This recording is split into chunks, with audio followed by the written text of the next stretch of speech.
నిజమైన ఆనందాన్ని అనుభవిస్తున్నాము.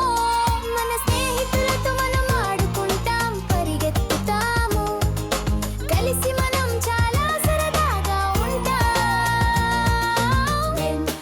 వెళ్దాం